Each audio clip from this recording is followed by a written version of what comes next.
All right, I think we'll get started and then people can join us as we go. But thank you, everyone. Welcome to this digital space. There's no better space to talk about NFTs than Zoom, is there? So my name is Louise. My pronouns are she, her. I'm an attorney and associate at the firm Claris Law, where we advise clients across creative industries and specifically doing more and more work about NFTs, which is why we're very excited to be here today. So thank you so much to Double Exposure Film Festival and the folks there, Francis, Sky, Diana, Easy, for allowing us to have this virtual conversation. And thank you to our speakers. I'll let them introduce themselves in a second. We have Michael Casey, Julian Marshall, Lance Coons, and Matthew Isles. So as a way to get us started, maybe we'll start with with Julian. Tell us a little bit about yourself. Describe also your connection to NFTs, and then we'll go in a circle and get the conversation started. Sure. So my name is Julian Marshall. I'm a film director. I work in film, TV, commercials, both narrative and documentary. And I've been an investor and a storyteller in the crypto space for about 5 years. And you know, it's interesting. It's all kind of my interest as a storyteller and investor have kind of come together in trying to run a crypto native crowd fund for a feature film I've been writing for the last 2 years. Awesome. Yeah, we really want to hear more about that. Thank you, Julian. Lance, would you go next? Introduce yourself in a second and your connection to NFTs. You're muted.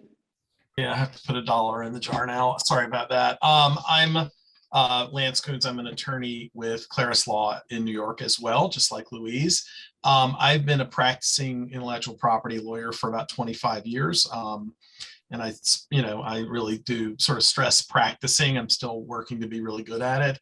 I represent individual artists, authors, musicians, as well as large content companies and startups, as well as large tech companies. I've also been involved in the founding of a few startups in the media tech space. And so a quick disclosure here is that Michael Casey and I are involved in a startup called Streambed Media that is in this space, but we're not going to use people's time here to go into that other than to say we're happy to bend anyone's ear about it offline anytime.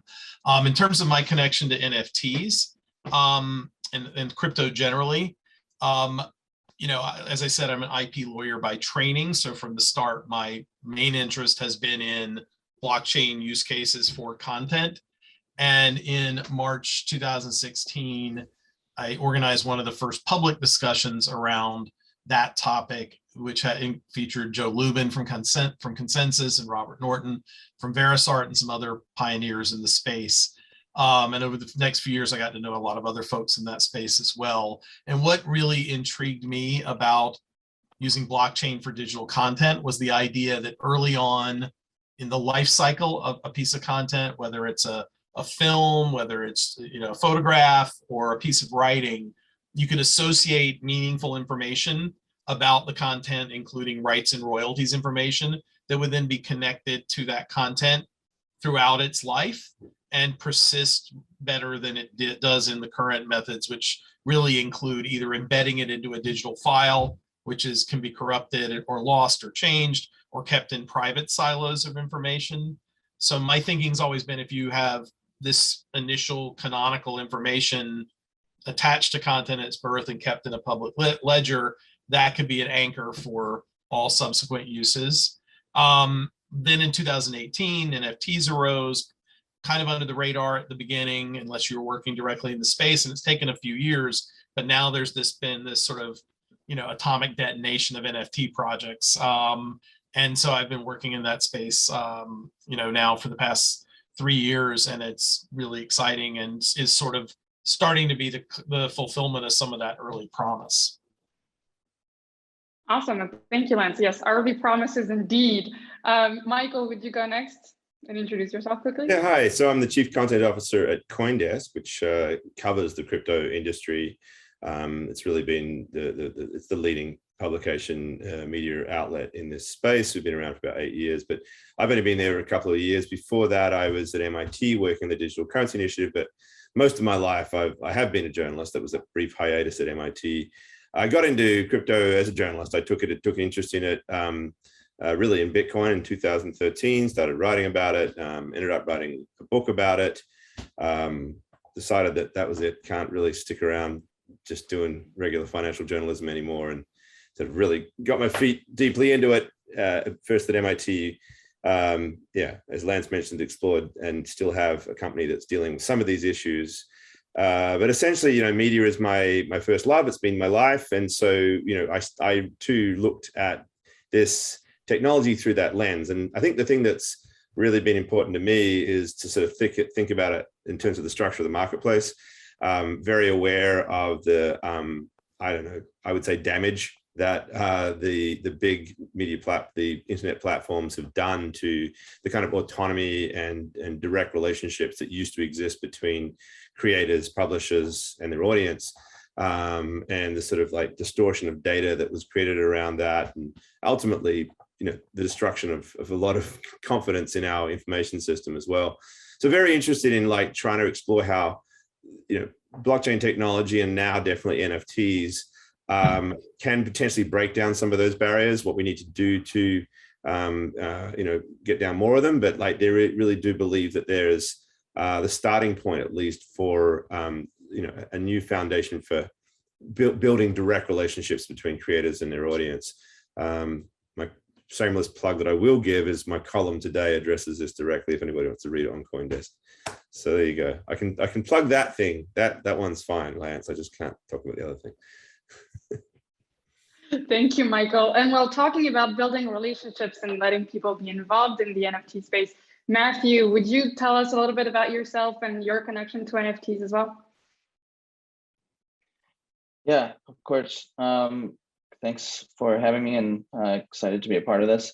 So I started my career first in digital marketing for direct-to-consumer brands, helped a lot of startups in the e-commerce, fashion, retail space launch and grow through paid marketing, earned media, and website creation and optimization.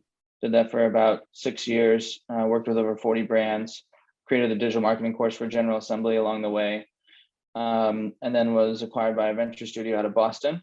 And after about a year of doing that, decided I wanted to start a new project. And that's when I started something called Civil, which is a blockchain for media project focused on using crypto economics to incentivize the creation and curation of trustworthy content. That was invested in by Consensus. And I led that for about 4 years before selling it outright to Consensus at the beginning of last year. And then it was time again for another project, and started a company called Serotonin, which is just over a year old now. It is a marketing firm for Web3 companies. Web3 just referring to this whole broader space of crypto, blockchain, NFTs. At the beginning of this year, we were 6 people, and now we're over 40. So we believe we're the largest marketing firm serving this industry. And earlier this year, with NFTs exploding as they did, it brought a new kind of customer to us, which were large traditional brands looking to enter this space and doing so thoughtfully and accurately and compellingly. And so starting in April, we started providing marketing services and product and technology advice to Sotheby's on all of their NFT sales, and have been their partner ever since. And then have since started working with the likes of CAA, the talent agency, as well as Mattel, the toy company, on similar engagements. And then just yesterday, we actually announced Sotheby's Metaverse, which is a new sub-brand of Sotheby's, which is a dedicated NFT marketplace built on technology developed by Serotonin called Mojito, the sweetest way to mint NFTs. And now Mojito is actually spinning out as an independent company with more news on that. Those details coming actually as soon as next week. So excited to be here, and that's my journey.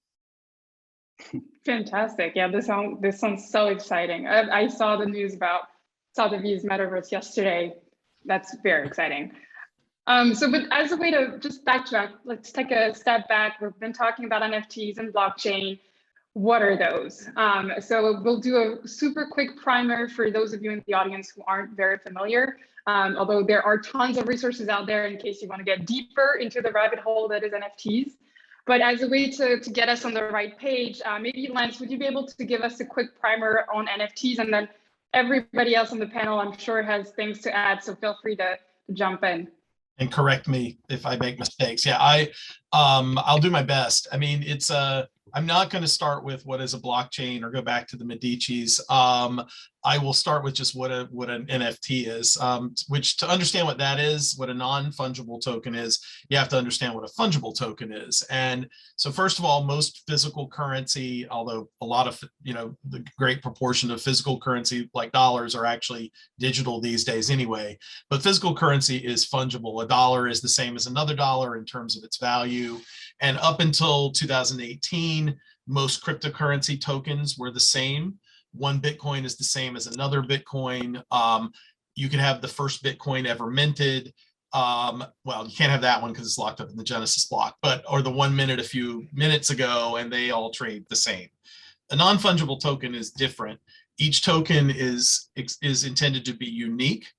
And given that difference, you can then take a single token and associate it with any other individual thing, whether that's online or in the real world even. I mean, I think we'll mostly talk about online, digital assets connected to tokens. A token itself is a digital asset, but they are usually just as a matter of the way the tech works, to mint a token that's associated with a piece of content, let's say a piece of digital art, a file containing that art is typically uploaded, and then the contents of the file are hashed with the signature of the party that's minting the NFT. And the signature is just signing with your wallet, your crypto wallet. This creates a time-stamped proof that the token was minted from that content at a particular time. I mean, just to be clear, because this gets important down the road, the digital file of the content itself is not embedded as part of the token. That's separate. It's just this hash or signature, but it gives you this sort of certificate of authenticity or ownership that you can point to. So when I do sell a token, the buyer gets only gets the artwork that we were talking about by a separate file transfer, and the rights to use that only come separately by a license. And we'll talk about that quite a bit later. But the main point is you create this digital asset that's an anchor on a blockchain that you can associate with other things like digital art. And thus, NFTs then become this sort of tradable digital object associated with something that may have value, like digital art or a video clip, and again, you could even be a physical collectible like a painting or a statue in the real world. And so that's the sort of basis of it. There's a lot of analogies that you can use for NFTs, and we will probably get into those today, but a decent one is to think about an NFT as a certificate of digital ownership. And there are a bunch of others we can use. I mean, sometimes I use sort of the library card analogy to say that the token is the library card and the piece of content is sort of the book on the shelf, because that's how they're connected. But you can always look back at that original token to see what was associated with it at the very beginning. But for now, well, actually, let me stop there. I have a couple other things to say, but before I go any further, I think maybe it makes sense for others to weigh in on sort of the way they see what NFTs are and make sure I haven't left out anything super important in the basics. Okay, I'll speak if you like. I don't know. You missed out anything in terms of the basics, Lance. I like to think that there's just different ways for us to frame it that are useful. You talk about licenses and rights, and it seems to me that the way to think about them is a vehicle for expressing those, but not in and of themselves the rights. It is just the library card, but without that, you can't, in a digital environment, and the need to sort of establish all that provenance, actually then establish the rights. And so it's like one piece to me of a property deed. It's an element of property rights that wasn't previously available. It's like, to some extent, the analogy to me is I have a house, anybody could be, I have a squatter in that house, somebody could have thrown me out of the house, but the actual deed to the house is a separate thing. And with that deed, I am able to express my rights and should be able to then go in and kick the squatter out and take possession of it. But they are two separate things: the house and who's in it, and what that actual deed is. But to your point, there's the NFT is not a complete deed. Almost, it still needs the rights actually written into them as well. So I just think property rights is at least where the conversation needs to start going in this space, less than the NFT is the art, because it's not, right? Well, and that's, I think, why there's this, a disconnect out there now where people ask the question, what do I really own if I buy a token that's associated with a piece of digital art?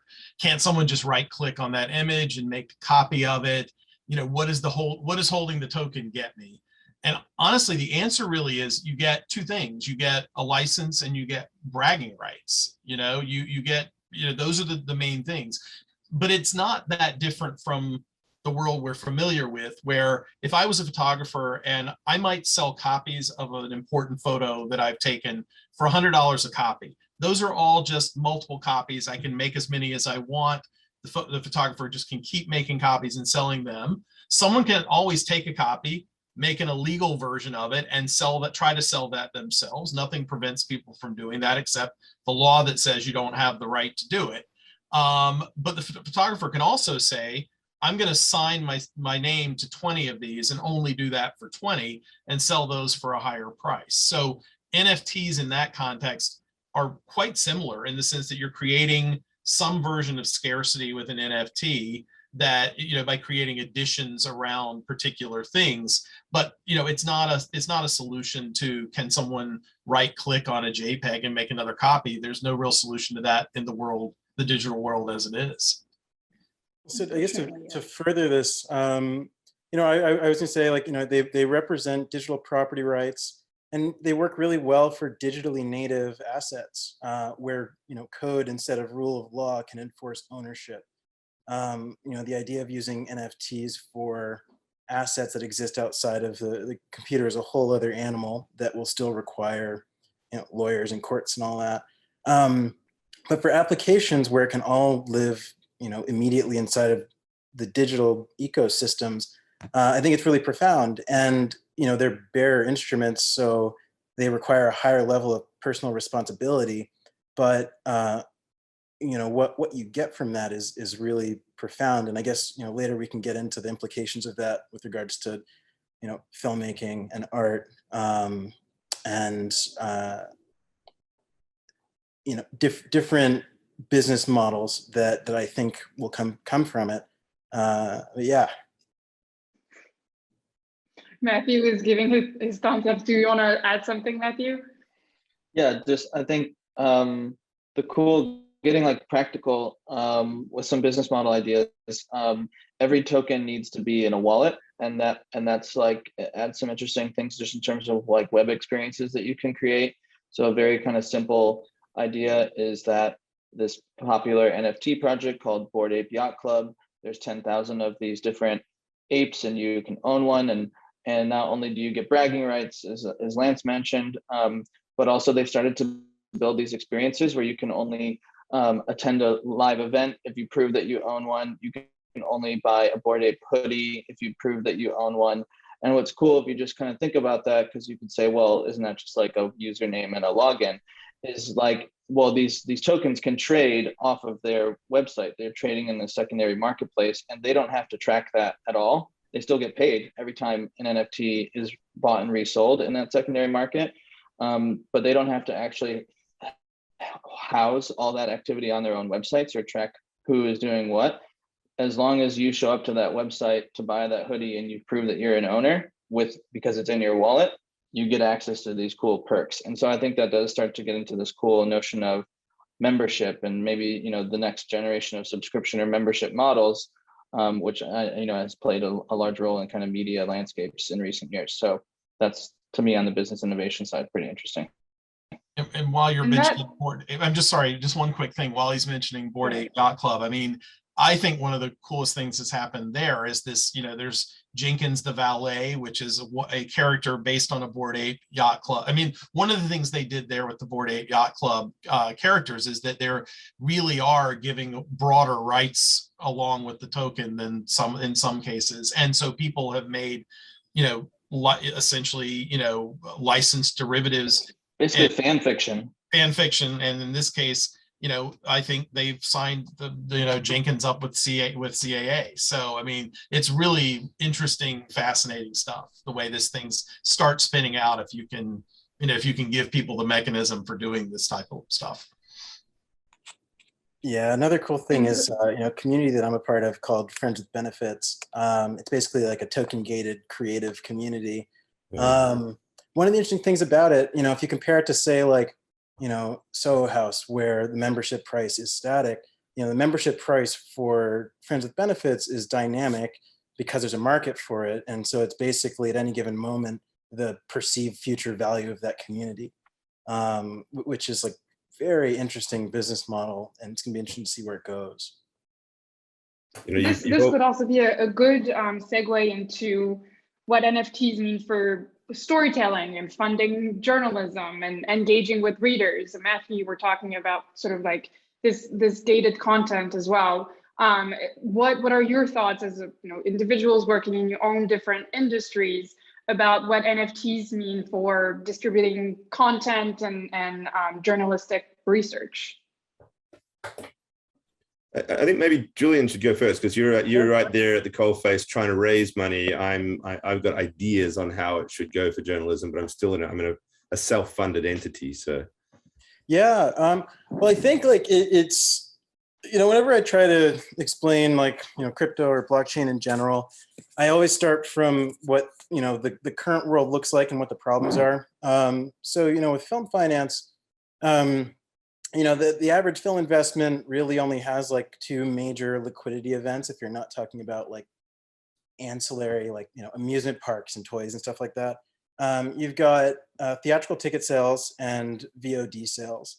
And it's an extremely opaque process where you're really having to trust distributors and theaters and that those cash flows will be honestly represented throughout the the workflow there. So it requires a lot of trust. And, whenever you have systems that require a lot of trust, they tend to get taken advantage of by the worst of, human nature. And the problem there is that, the margins have become so thin that it also kind of incentivizes predatory behavior when everyone's really fighting over the tiniest little sliver of profit. And then the other part of it is royalty systems and how they work.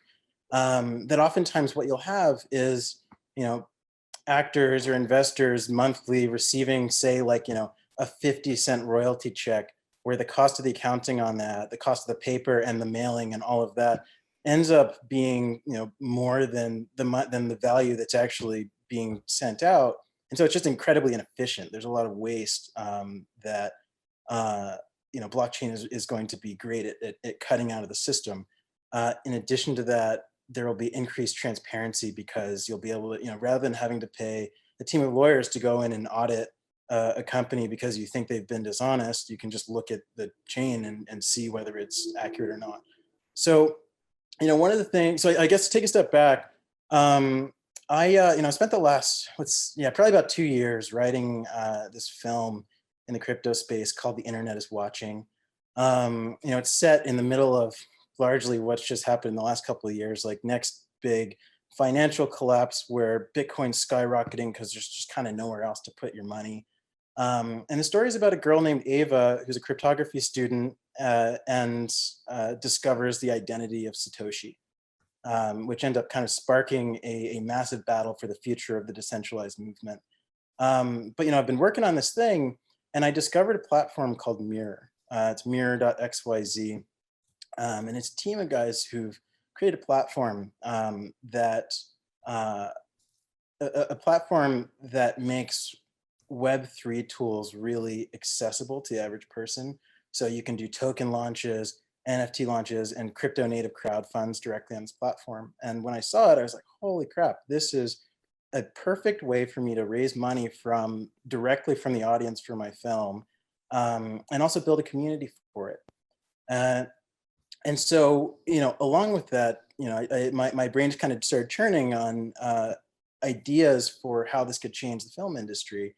And, part of it is going to require for securities law to catch up with what's happening on the internet. But, it's like, what if you could create liquid markets for executive producer credits? What if someone could trade in and out of their executive producer credit, while a film is still being made?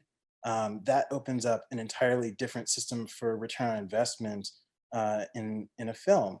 If you catch on to a really cool idea early on, you can bring in liquidity for yourself before ticket sales and VOD. And on top of that, there's a massive barrier to entry into investing in the film industry.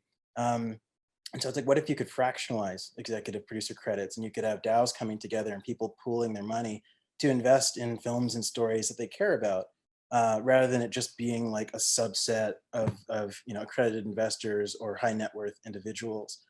So what Mirror's done is really interesting, because using NFTs to crowdfund, which basically you're selling NFTs in return for contributions for film budget, you're allowing people to take some sort of like early ownership in what you're creating. It's very different from doing a token launch with a promise of ROI, because then you're violating securities laws and have to go through, jump through all those hoops. But the moment I saw this, I was like, oh wow, this is a really great way to make this happen. The other interesting thing there is, beyond just raising the money, is building community. That all of a sudden, people are financially incentivized to grow your audience because they've gotten in early, and the bigger your film gets, the more exposure it gets, the more they stand to benefit. In addition to that, throughout the process of making the film, you can engage your audience directly, especially in like creative decisions, and let them in on the process of filmmaking, which I think so many people are interested in, which happens to also be like very opaque, the way that productions are run. And then on the distribution side, there are all sorts of profound implications for NFTs and tokens, in terms of like token gating early releases of films. There are all sorts of things that again, I think are going to require a modernizing of securities laws to really, get the full promise of this.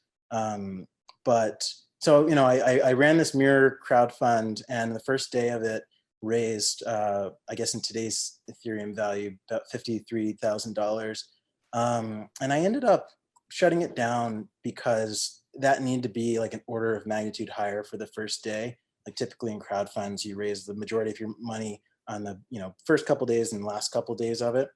So the math just didn't add up. And the big problem there was that I was having to rely on Twitter's algorithm, which really deprioritizes outside content. So I basically closed it down, and I'm doing a whole bunch of homework on how best to get this out to my audience. And then I'm gonna end up relaunching it. But I've basically been through this process before. I ran a Kickstarter 10 years ago for a narrative biopic that I was making about Shepard Fairey. And the first one got zero traction. I stopped it, did a little bit of homework, went back, ran it again, and raised 65 grand in 3 days for it. So it's a process that I'm pretty familiar with, and it's kind of like an amazing failure in a funny way. So that's what I've been up to. Anyone else want to weigh in? I will. Louise, did you want me to answer that question in the chat, or did you want me to? Yes, if you don't mind. Heidi, we just saw your question. I don't know how much time. Do we have much more time? How much time do we have? Oh, we have more than enough time. Go ahead. ahead. Okay, I thought it was wrapping up at 5. Okay, fine. So so the question was to define a blockchain. So Lance, we need to go a step back maybe from the beginning. Yep, from where I was, yeah. It's okay. And what I'll try to do is use that as a segue into what I want to talk about, which is where I see the sort of the big opportunity for journalism.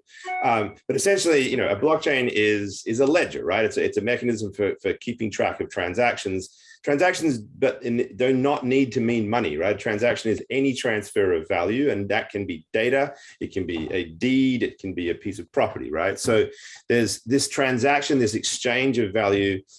Throughout history, we have had ledgers that keep track of that so that we can then keep track of our performance on contracts and ultimately build future contracts. Ledgers are very, very important, but they are, and have always been until now, controlled by a central entity, which means there is a vulnerability there. Julian was talking about the trust that you have to do in these pieces. The trusted entity has to do that.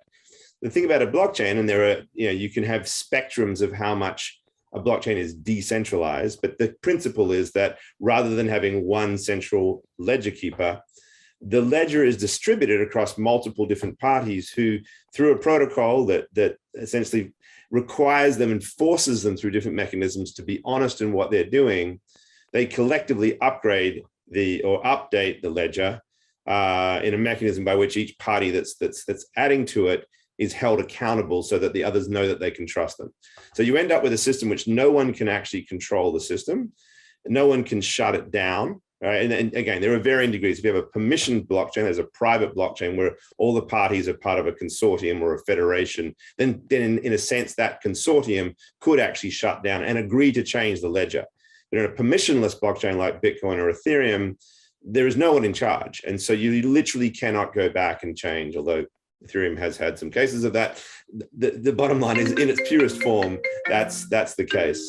So that is, to me, the essence of a blockchain. One of the properties that creates, this is what's really interesting here, is once you establish how profoundly powerful that idea is this concept of digital scarcity, because of the fact that you can now uniquely identify and control the issuance of an asset. Let's think of, Bitcoin is a fungible asset, but there is this notion of scarcity. There are literally only going to be 21 million of them, because no one can, the system is programmed to produce these things. And because no one can change the ledger, they can't what we call double count. They can't duplicate. So the asset, the token, the digital artifact that we're talking about, cannot be copied without the approval of the entire system. And why that's valuable in a media sense, of course, is until now, basically, in the internet world, anything was easily replicable, and there was no way to really establish the provenance of which one was at the beginning of this and who therefore could claim ownership to it and who couldn't. And Lance has taught me this. What happened was the first sale doctrine concept, where you could sell a book to somebody and get rid of it, but you couldn't control the copyright, wasn't possible in the internet world because it was impossible to sort of track that. So everything had to be licensed. And the reason why I think that's really important is because that gave power to the platforms.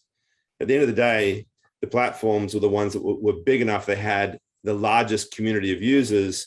Everybody had to be there. They were setting the terms, and they were blanket terms that all the users were having to abide by. And so the license was, yes, I grant you a license to take my work and spread it wherever you want, reshare it, retweet it, whatever, inside your platform. Created a massive network effect that everybody had to be there, including, filmmakers like Julian and big, newspapers and anybody for that matter. All publishers had to be on these platforms abiding by their terms. That was an incredibly disempowering thing for media. It's one of the reasons why so many newspapers collapsed. You just had no longer any data trail between you and your audience because these platforms were sitting in the middle of it. So the idea that we could now break all that down and come back to the idea of a digitally scarce asset that is a piece of media that I own, and now I can set the terms with that, is very powerful. There's lots of things that still need to happen. One of the problems that keeps coming up is that there's a good reason why these platforms succeed, and that's because they have an audience. That's the market, and we all need that audience. How do we create that? How do we actually sort of formulate the network of human beings that we need, the discovery that's needed? And I think, the word community keeps coming up here. I think it's one of the really fascinating things that I never thought would happen about NFTs, these Bored Ape Yacht Club ideas. You've now got these essentially tokenized entry mechanisms to formulate your own organized social organizations. And there's this talk about these creator communities that can now be formed around this, collectives that can collectively raise money together or collectively build audience together. And you start to see how you are breaking down, or they have the potential to break down, these big silos of power that have really, really transformed our media economy in a way that I don't think is very positive. So yeah, I mean, journalism writ large has a big opportunity here to sort of regain control over their audience. How it all shapes out, it's very early days. These are just the building blocks of the future, but it's very, very important in my mind. Well, that might be also a good segue into Matthew. Would you tell us a bit about what Civil was doing in the field of journalism and the kind of tokens that Civil was issuing? Yeah, so, and I think Michael and others have captured the landscape well. At the time when we started Civil, which was 2015, 2016, and in my background as an advertiser, basically using Facebook and Google, that's what I saw these platforms as, is just very large ad platforms. And there, I kind of believe that you can't expect a business to do anything other than its business model. It's kind of its oxygen. It has to keep doing that thing. And so people for years have been like saying Facebook should do better at making sure the content is trustworthy, and they should make sure that they moderate it better. And of course, they're going to do it to a degree for PR purposes, but ultimately they need to just keep people engaged on that platform so they can serve them ads, whatever it is that keeps people engaged. So there's not really like an incentive for them to care as much about trustworthy content or showing a diversity of content from different political perspectives or whatever it might be. That's just not their business model. And so the idea with Civil was to create a decentralized alternative where the community, to use the word du jour, would essentially be incentivized to uphold a certain set of standards for what they've found to be valuable. In this case, we were trying to center around the notion of trustworthiness. And so many news organizations, all of them basically, have a set of journalistic principles that they abide by, and we were making that the constitution against which the community members would vote effectively, whether a particular publisher was acting in accordance with the community's principles. And so the tokens, which now have become kind of a more popular term, but in different contexts, were governance tokens. They enabled you to vote on sort of effectively who was in and who was out of the community. And if you were in, it was meant to indicate to consumers, readers, who maybe didn't even hold these tokens, that there was a certain stamp of approval, though, because some large decentralized body had done the vetting for them.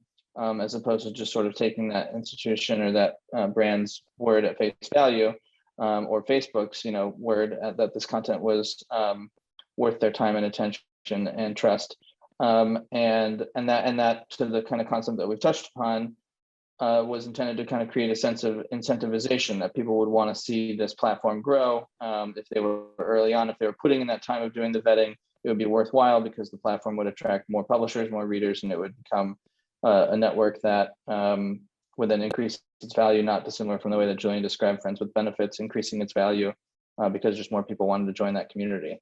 So that was the general gist. And I'd say many of the same ideas and themes are coming up to kind of this cycle this time, I'd say. But for a variety of reasons, I think we were far too early and tried to probably bite off a little bit more than we could chew. And even now, I think, usability and things like that are still quite hurdles to these types of things. But that was the intent and kind of mission behind Civil. Cool. Actually, Michael, that also kind of makes me think about a different type of token that I know CoinDesk has been also diving into, and by creating its own NFT, correct? Can you tell us a bit about what it is and how do you see the value that it's bringing to journalism? So not actually creating an NFT. We're creating a social token. but in fact, we also will, I mean, one of the things you can do, the social token, is buy NFTs. And so that there's definitely integration with NFTs here. But the starting point for this was our virtual conference that we put on this year. The Consensus is the annual big tent event for the blockchain community. And next year, we hope to go back to in person, but we had discovered that after our first virtual conference in the middle of the pandemic in 2020, that you had this fundamental problem of a lack of engagement, where folks were like, they'd come in and watch the first session, and then they're just, all right, I don't need to be here. And we've all done it, right? You sign up for a conference and you just attend 1 hour and do something else. And we thought, how do we gamify this? How do we create incentives for people to participate? And so we had, we call them desk drops. Desk is the token. And if you were watching a panel like this one, you would see in the chat, there would be, okay, here comes the latest desk, and be randomized as to when it would come. And people would like be chatting about it and talking. And interestingly, they were also constantly talking and engaging around the actual topic. They weren't just sitting there waiting for the desk. So we found that it really did work. And then communities spun out of that. They formed their own Discord community that they called themselves the Piranhas. It was a lot of fun. There were people who really put all this energy into it because the token became a game that they could play. This token is really actually what's interesting about it. There's nothing particularly magical about it from a blockchain perspective. It was built on a testnet blockchain, but it really doesn't need to get off testnet because it's just it's a one-for-one. We call it a Chuck E. Cheese model. It's really just that game. So it's not, but it is nonetheless it's interesting that sort of money and tokenization, incentives, all these things, you can see how there's some power there. The plan now is to launch it formally at Consensus. We have a tight time schedule, so we're not quite sure how far it's going to get, but hopefully, there'll be some version of that now in a physical environment. Ideally, you're walking around with your phone and you can buy your hot dogs from the local vendor with desk, and that's that. But the thing is, from there, there's all sorts of things we imagine doing it with it for the rest of what CoinDesk does, right? So one of the ideas is you learn it, you earn it if you do certain things on the site. One area, we have learn content, so people can take a course. What is Bitcoin? And when you get to the end of it, you earn desk, right? There is the idea that it could be a moderating function for comments, which, as we all know, can become a free-for-all. But do we create a system where we can reward moderators externally to play a community role of moderating the contents on everybody's behalf? If their reputation is supported by what they're doing, desk could be the mechanism for doing that. There's a whole host of things that we think are yet another way to deal with this problem of the breakdown between the need for engagement is the issue here between your audience and you, rather than the engagement vehicle being Facebook. I'm going straight to you, and desk gives me a chance to be able to really enhance that. That's really where I see the Web3 kind of element to what we're doing here. Yeah, I would add, and this is sort of a little bit of an outsider looking in, but we've seen the Associated Press, we've seen the New York Times, Fortune, Time Inc. all get into the NFT marketplace, and I heard from someone involved in one of those sales that just selling a single NFT of a valuable piece of art owned by a news organization in this current market might fund one journalism for a whole year. So I mean, the amount of sort of right now, there's this buzz and there's excitement, but what I've been really interested in is that, like, Time Inc. started with selling, NFTs of a couple of its covers, but has gone on to do more of that, and then really to use that to engage the fan, the folks who have bought those NFTs in something that looks more like a fan community around time. And those people, to Julian's point, become really, and to Michael's point, they become really valuable members of every project you're doing. They can be. So, in this idea, there's an element of gamification in it, sure, but there's also this sort of direct connection to the thing you like as a consumer or a fan that you're not getting. You know, if you go and just buy a magazine on a stand or look at a digital copy of it, there's this extra connection there that I think is meaningful. And so an NFT drop, you know, that happens once, but then there's going to be another one in another month or in 2 months, and they're going to be around different things. It's just a whole nother avenue for, you know, for news organizations and for, you know, and for entertainment companies and media companies of all sorts. I mean, I do worry that there may be some downside to that. You know, if everything becomes gamified and commodified that way. But right now, there's a really sort of exciting period where these, you know, where, you know, news organizations in particular are actually seeing some real benefit to what they're to their bottom line and to engaging with their community. You know, it's interesting. So talking about, you know, whether there's going to be downside to some of this or not.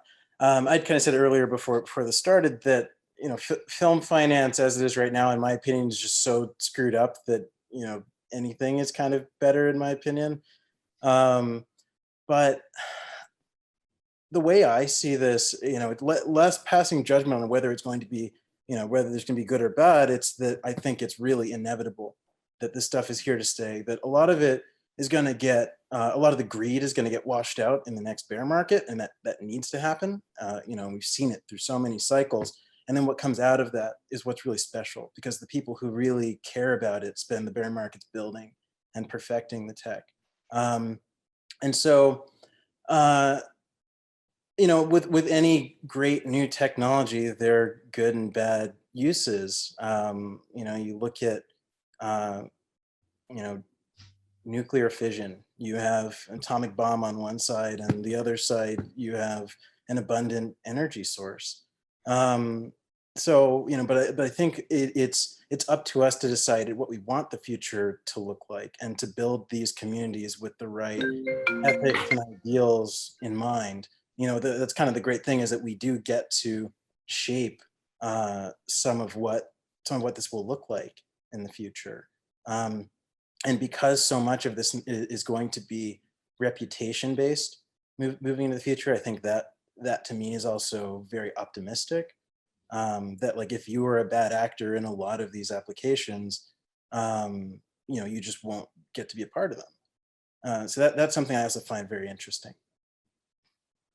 I agree with that. If I can pile on a bit, I think if you kind of reflect on the last 20 years or so of like tech and so forth, the players that we're talking about today are like old. You know, like Facebook and Google and YouTube and Instagram. I mean, we've had these things for quite a long time. iPhones themselves are like 20 years old, practically 15 maybe. But you know, the way in which people have like made money online is kind of been the same way now for like 10 to 15 years, and it's been very hard to make money in certain like industries as things moved online, and it's been wildly amazing to make money online in other ways. And when you think about even just like kind of the Napster era and using kind of music as one other kind of, you know, media vertical, you know, there was this explosion of seeing consumers want to use digital ways of consuming music as opposed to physical CDs, but it was impossible for anyone to make money because people were just sharing it with each other freely. And then you saw, you know, iTunes come up with this like innovation of a 99-cent song, which really is kind of like the idea of like buying a digital asset, which we're now talking about today as NFTs, but just done a different way. And, you know, that kind of tore down the album and made it possible for you to make your own kind of collection of whatever you wanted to listen to. And then that led to streaming. And streaming has been great for consumers, but it's terrible for artists in terms of just like in a very similar way to YouTube and these other platforms. You have to have zillions and zillions of listens before you can really make a living. And that's why it's like all moved to tours now. So there's very few ways for individuals to make money online, despite actually having quite a lot of people that they make happy with what they make, and who may otherwise be happy to, provide for them or to kind of contribute. And so to the point that I love, which is like, this is inevitable, I agree, because it really does feel like these business models and the companies that we've kind of grown so accustomed to need to change. They're growing stale, and there needs to be new ways to do these things. And this appears to be, a pretty solid new thing. So I agree, we should keep chasing it and making it worthwhile. Well, this is also a good way to jump into from the lawyer's perspective, Lance. What are the rights problems associated with NFTs, and what legal issues do you want people in the audience to know about when trading, minting, selling, buying NFTs? Oh, this is when everybody in the room walks out because the lawyer starts to speak. I'm going to try to, I want to go back to actually I'm going to turn my camera off real quick. Yeah, right. So I do want to go back to the point about sort of what I was saying earlier, that I worry about some of the negative implications. What I guess I mean is, there's a point at which you could have this sort of granular NFT based support. If you're talking about journalists, like, I think, and Michael, you do this, there's having a newsroom is important. Having a buffer that's there to sort of set policies about the way journalists behave. I'm not sure we want sort of the clickbait syndrome trickling down to individual journalists, so that they're, hey, I can now sell. I mean, it was the New York Times, it was cute. There was an article that was sold as an NFT. Some of that will happen.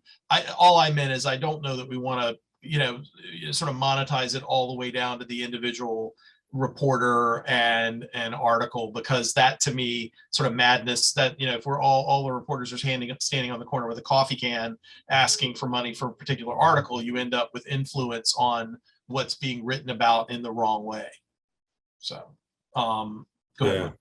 No, I just fully agree. I think it's interesting to think about, the founders of the US Constitution, who, it's democracy, but there's all these checks and balances against it. The balance of power, the electoral college that I started up hating, and now I'm thankful for in different ways.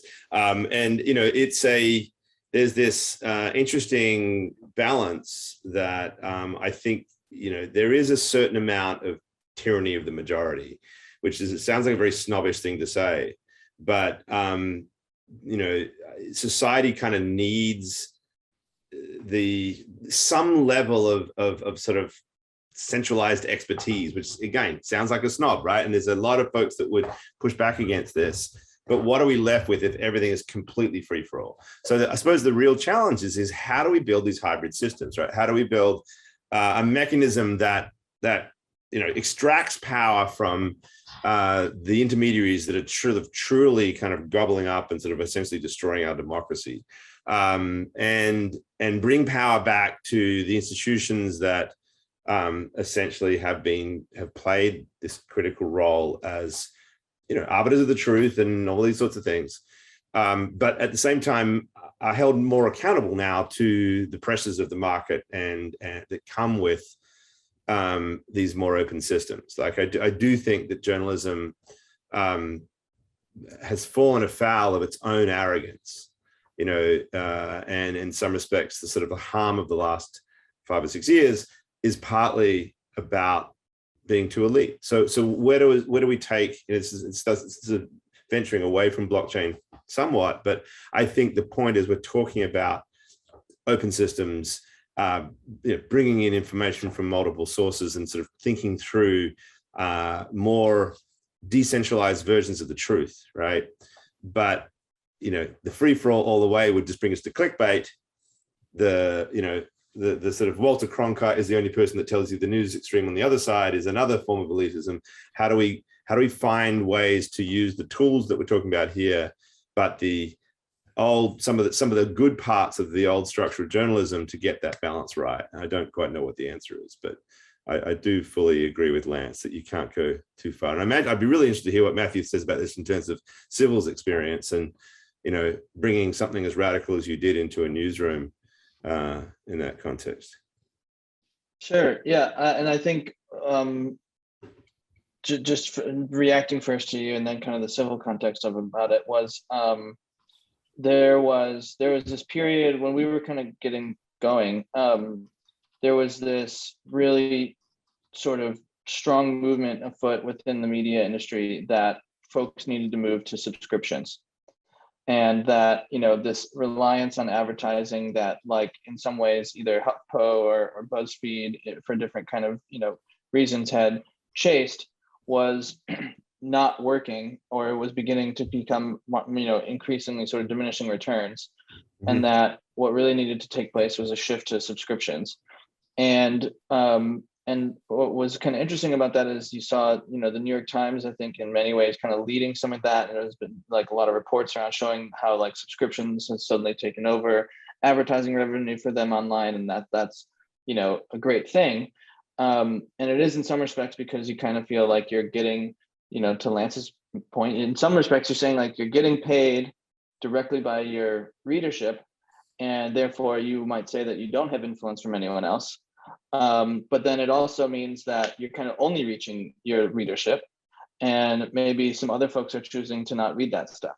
And so what the internet is kind of enabling is more and more of these silos of people just opting into whatever they want to read and not read whatever they don't want to read. And that it comes back to this, both like what's trustworthy, but what's the business model to kind of try to facilitate what we're at a society level looking to do, which is foster sort of public discourse and so on and so forth. So that's a hard problem. There's this like, you know, kind of like holy grail in the crypto blockchain space that like, yeah, decentralized Twitter, decentralized social media feels like this kind of important outcome or something that might happen, just because we are so reliant on these centralized platforms. But then when you start to actually ask yourself, well, what would that look like? You lead yourself into thinking that you'd have these little maybe mini DAOs of people just paying to hear from the people that they want to hear from and choosing not to support anything else or hear anything else. And that's really kind of actually just further down the road of where we are today, maybe. So it is, I think, a challenging thing to consider how we finance journalism, how we incentivize the cultivation of diverse audiences if you're on the part of the publisher, but also how you incentivize the seeking out of a diverse set of information if you're the reader. Especially when you think that at the end of the day, 90% of people, maybe 95% of people don't think about journalism as deeply as people like we do. You know, they're just getting about their day and they have like 5 minutes at most to kind of find out what happened with the news. And so these things are, yeah, they're a challenge. It's Civil gave it a shot. It's hard for us to accept, but we are not the center of the universe. Exactly, yeah. So Civil was like a shot at experimenting in some of these things, and I hope that there are more people that take, you know, shots at attacking us, because it's a thorny problem. Absolutely. So it's interesting. I was talking to a friend at the Atlantic about just the incentives around journalism a couple weeks ago. So, you know, obviously when you have advertising models, you end up very quickly you end up at clickbait. And it's interesting. Like, I don't know if you guys saw like weeks ago that like fake Walmart Litecoin story propagated very quickly that like pumped the price of Litecoin because of the incentive of clickbait. You know, the incentive to be first putting that thing out there so that the eyes go to your site. And the cool thing was that the crypto community very, very quickly debunked that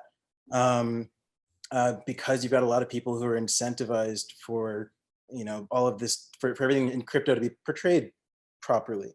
And so I was talking to this friend at the Atlantic about, you know, they're on a subscription model. And the problem there is that you end up with echo chambers because you're just writing for a very specific community. But I think it's better than an advertising model. So, you know, it's interesting in what you're saying about like a free-for-all. I'm not sure that a free-for-all inherently leads to like clickbait.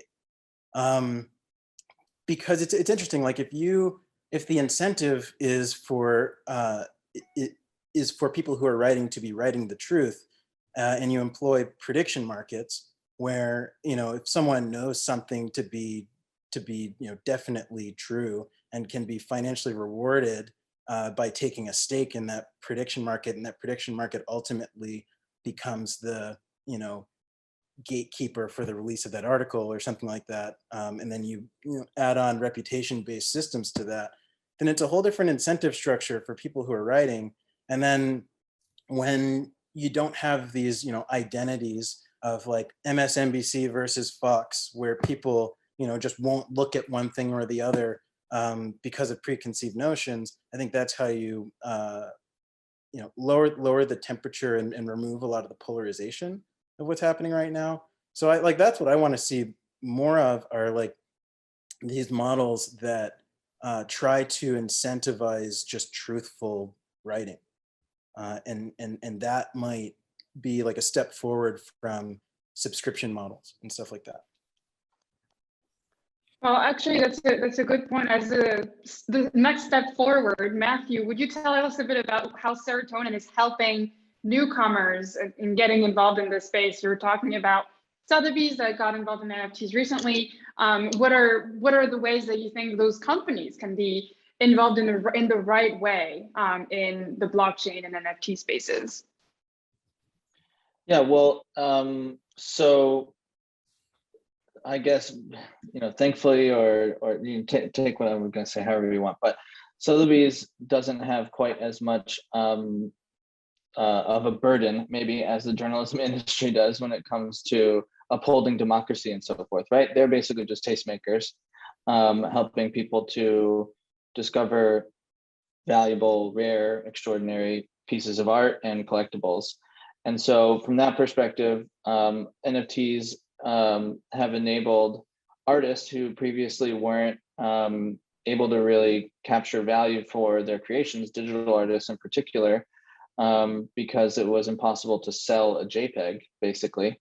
It's now made it possible for someone like Beeple to be like the third highest earning living artist, with a sale through Christie's at $69 million early this year. And there's been many other artists who have been successful in a similar way. And so I think, what Sotheby's is doing, and other partners like that, like I said, it's a little bit easier on kind of, I'll call it like entertainment media, so to speak, which I think maybe art you could kind of categorize as a form of that, is really just helping to foster these types of communities and memberships, and almost even like in some aspects like patrons of the arts too, so that when you own or you buy a piece of art, you also are able to kind of join a community of other folks who support that artist. You can join their Discord channels, where that the only other people in this channel are also people who own art from this given artist or from this given collector. And so thinking about ways to, the kind of keyword is typically to add utility to the NFT, so that it isn't just a visual piece of art, it's that and added utility. Seems to be where the unlock is. I think one thing, maybe I can't remember if someone mentioned it earlier when we were talking about business models, but a huge thing that NFTs unlock is the ability to generate revenue off of secondary sales. So previously, if I were an artist and I sold something through a primary offering, and then someone held that for many years and sold it at auction, for a much higher amount, I actually don't make any money as the artist off of that secondary sale. That's wholly captured by the reseller.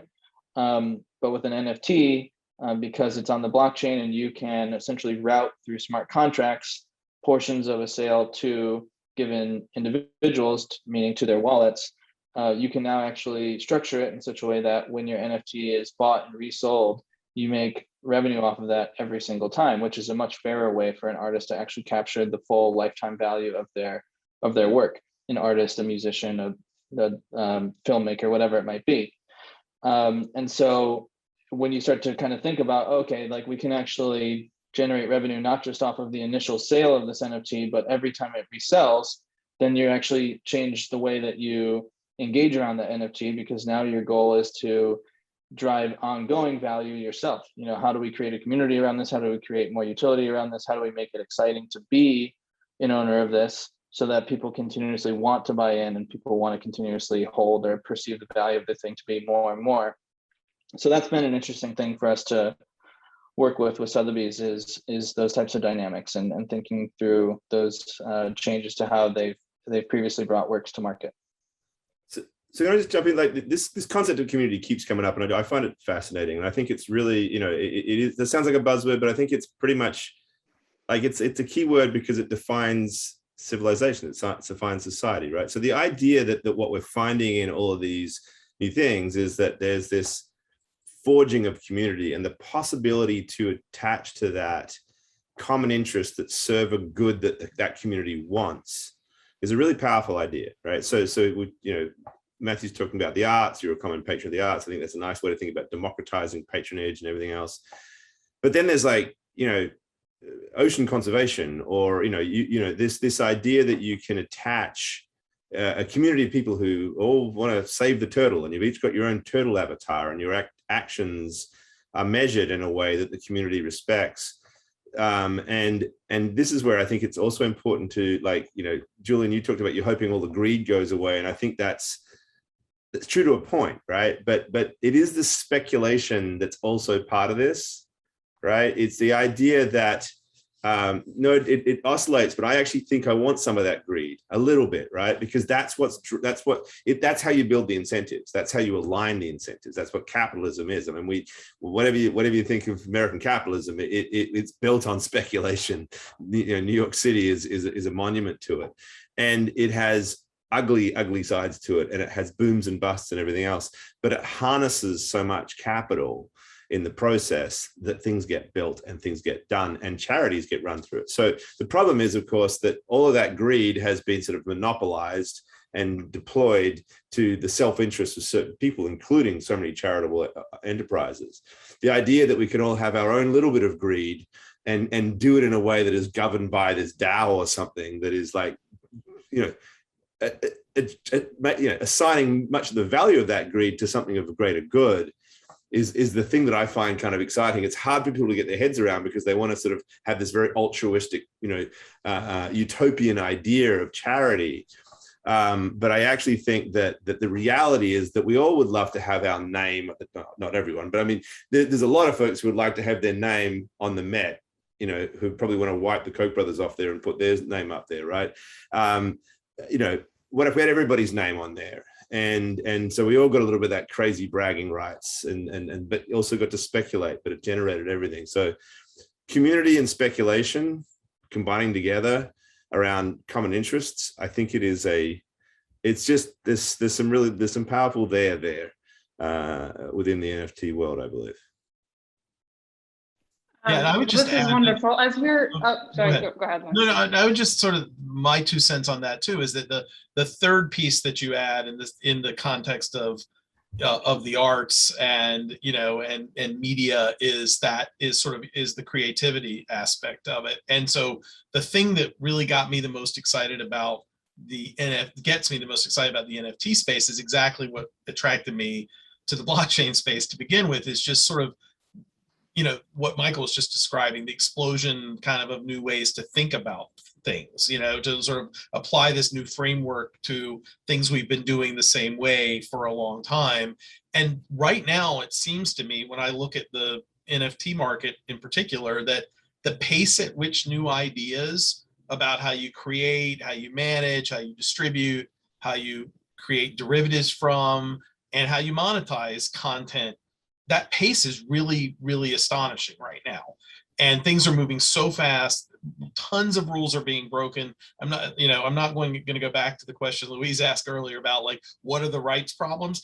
Just suffice it to say, there are kind of a lot in the NFT space right now. I mean, but people are breaking rules and norms.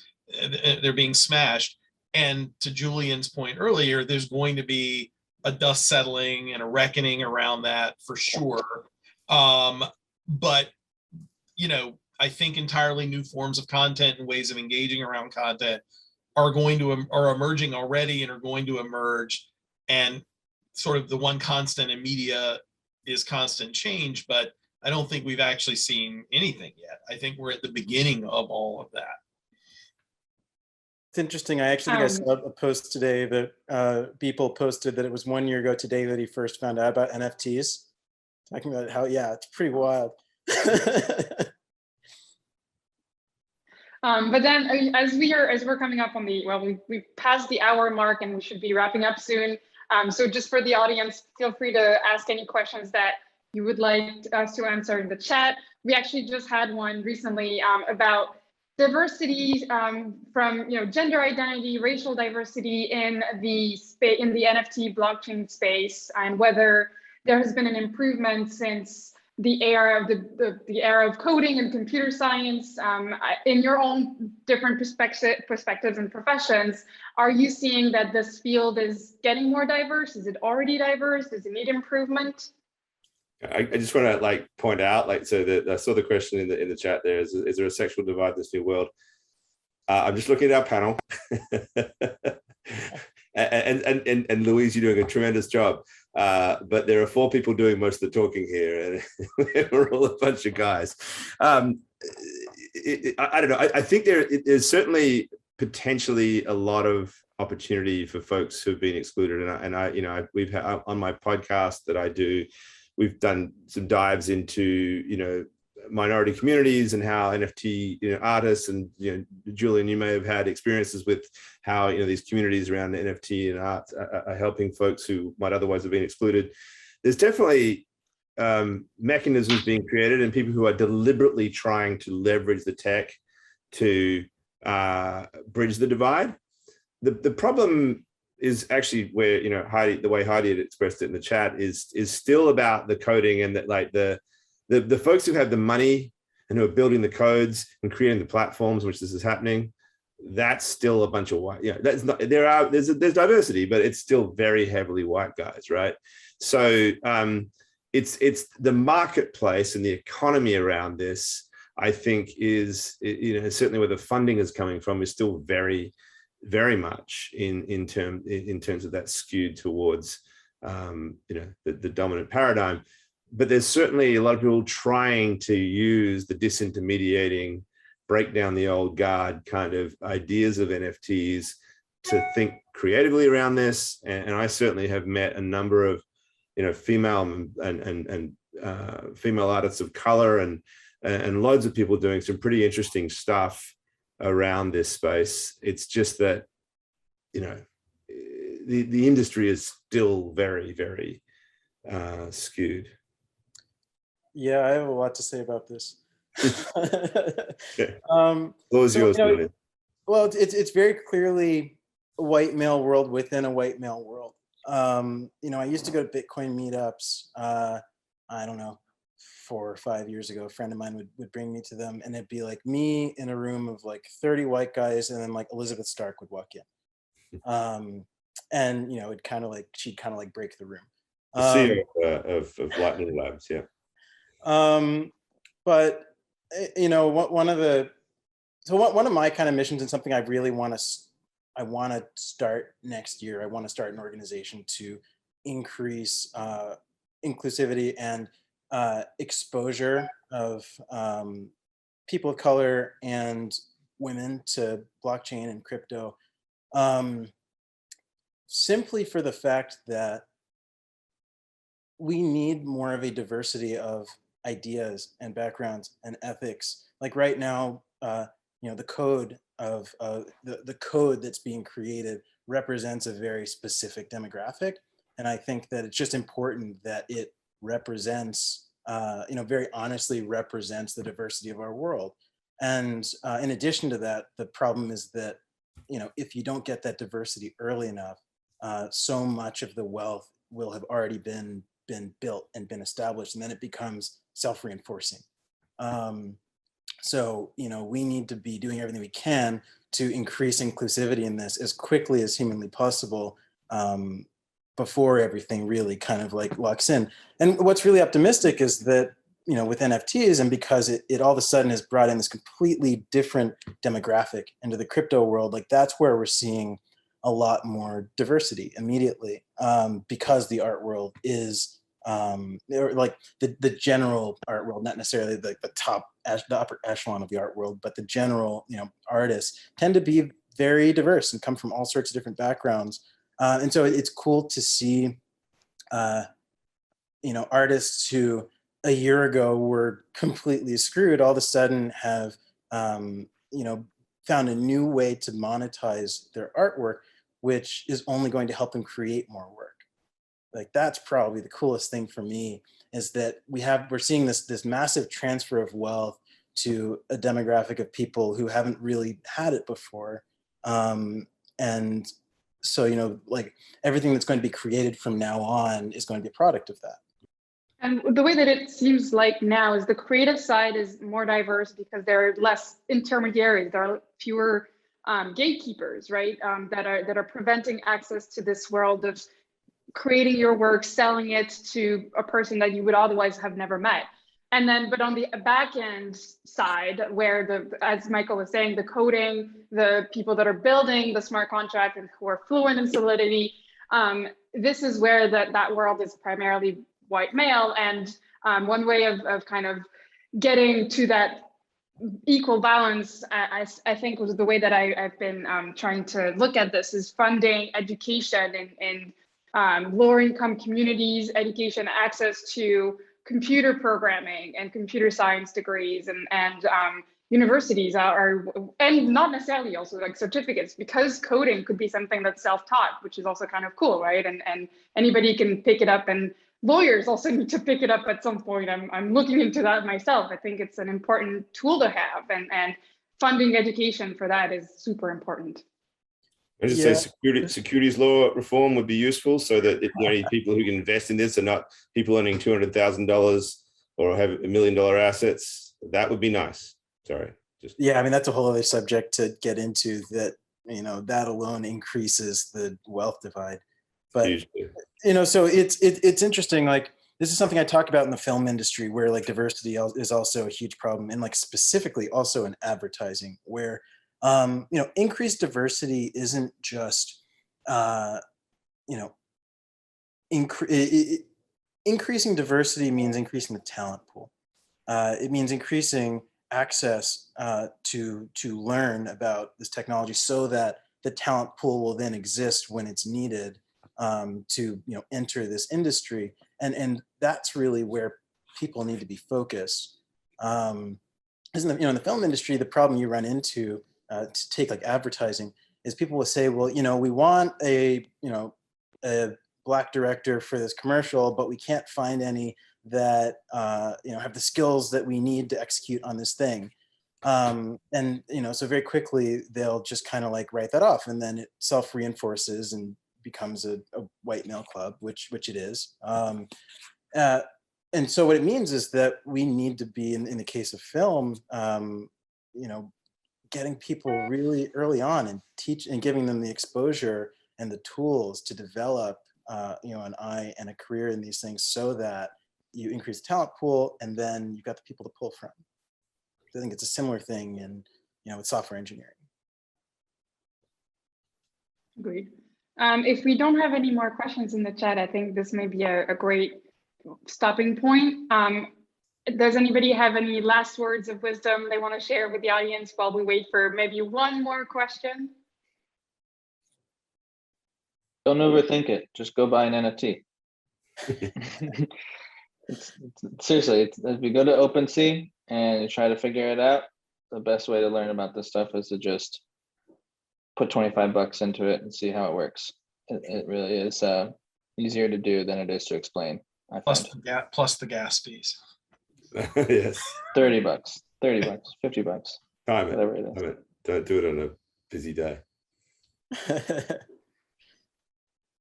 All right, well, thank you everyone, and people in the audience as well. Sorry we couldn't see your faces, but for the rest of you, thank you so much for coming to this panel at the end of the Friday, a very long week. We really appreciate it. Please reach out to us if you have any further questions, comments. We're around. Thank you. Thank you. Thanks, everyone. Bye-bye. Thanks.